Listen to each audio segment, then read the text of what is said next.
جب میں یہ آیت پڑھتا ہوں اور سنتا ہوں تو پھر میں ایسے ریڑیاں رگڑ رگڑ کے روتا ہوں. ٹھیک ہے. مطلب کیا کہ جو اے جو ناس کو بدو مطلب کہ اے انسانوں عبادت کرو، یہ عبادت مطلب بتانے والا ہوں. مثال ہے آپ نے سیاسی نظام اسلامی سیاسی نظام کی جگہ ڈیموکریسی لے لیا تو آپ نے کہا مغضوب الیہ میرا اللہ ہے. نعوذ باللہ ثم نعوذ باللہ ثم نعوذ باللہ لا الہ الا مغضوب الیہ. ٹھیک ہے. اگر آپ ڈیموکریسی لیں گے تو آپ کے کہہ رہے ہیں کہ جو میرا خدا ہے وہ یہودی ہے.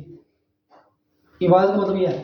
اگر آپ نے اسلامی سیاسی نظام نہیں لیا، ڈیموکریسی لے لیا، مطلب کیا کہ آپ یہودی کی بات کر رہے ہیں. آپ نے اسلامی معاشی نظام کی جگہ کیپٹلزم لے لیا، مطلب آپ کافروں کی عبادت کر رہے ہیں. آپ نے لبرلزم لے لیا، فیمنزم لے لیا، فیمنائزیشن لے لیا، مینائزیشن لے لیا، زائنزم لے لیا، ایل جی بی ٹی لے لیا. اس کا مطلب یہ ہے کہ آپ یہ عبادت کر رہے ہیں اس کی، اللہ کی بات نہیں کر رہے. تو بالکل سمپل ہے دیٹ. اللہ کیا ہوتا ہے، خدا کیا ہوتا ہے، رب کیا ہوتا ہے، وہی انفائنائٹی کو اور اس کی بات ماننی.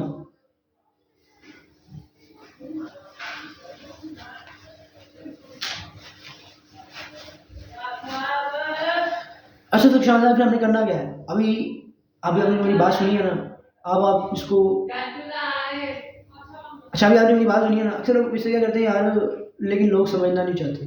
یار میں اس کو بتاؤں گا جا کے، یار میں انشاءاللہ اس پہ عمل کروں گا، یار میں نے انشاءاللہ اس پہ ایمان نہیں کیا. نہیں، ابھی آپ اس کو سنیے، اس کو بار بار بار بار بار بار بار بار سنیے ذرا اس کو، پھر اس کو سوچیے، دماغ لگائیے، تھکائیے اپنے آپ کو، ٹکڑی ماریے ذرا کہ سوچ سوچ کے کہ بھائی اچھا یہ وہ، پھر آپ کو ذرا سمجھ آئے گی، پھر ایمان، پھر آگے چلے گی. تو ابھی مطلب کیا کرنا ہے، جو مجھے سمجھ آئے گا وہ میں کروں گا. یہ میں خدا کہہ رہے ہوں، میں خدا ہوں، میری خواہشات خدا ہے، میرے خواب خدا ہے. ٹھیک ہے. اسلامی معاشی نظام یا ڈیموکریسی لے لیں گے، مطلب کیا کہ آپ اس کو خدا مان رہے ہیں، اسی کی بات کر رہے ہیں، یہودی کی بات کر رہے ہیں. تو ابھی آپ نے کرنا ہے، کہنا ہے بھائی وہ میں جو مجھے سمجھ آئے گا وہ نہیں کروں گا، جو انفائنائٹی کہے گا وہ کروں گا، جو اللہ کہے گا میں وہ کروں گا. اچھا نا. یہ اس کے بعد آپ کا اگلا سوال کیا ہوگا شام صاحب کہ اچھا چلو ٹھیک ہے بھائی، یہ تمہیں سمجھ آ گئی.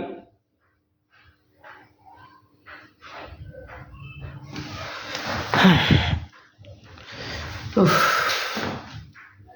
اچھا تو پھر اب آپ نے کرنا کیا؟ ابھی آپ نے اس کو بار بار سوچنا ہے، بار بار سوچنا ہے، سمجھنا ہے بس. اور اس سے ایک چیز سیکھنی ہے کہ ابھی ہمارا ایگو اس قابل نہیں ہے کہ ہم سمجھ سکیں کچھ. تو ہمیں اللہ چاہیے، ہمیں ایک انفائنائٹ ایگو چاہیے ہی چاہیے. سبحان اللہ وبحمدہ، سبحان اللہ وبحمدہ، اشہد ان لا الہ الا انت، استغفرک و اتوب الیک.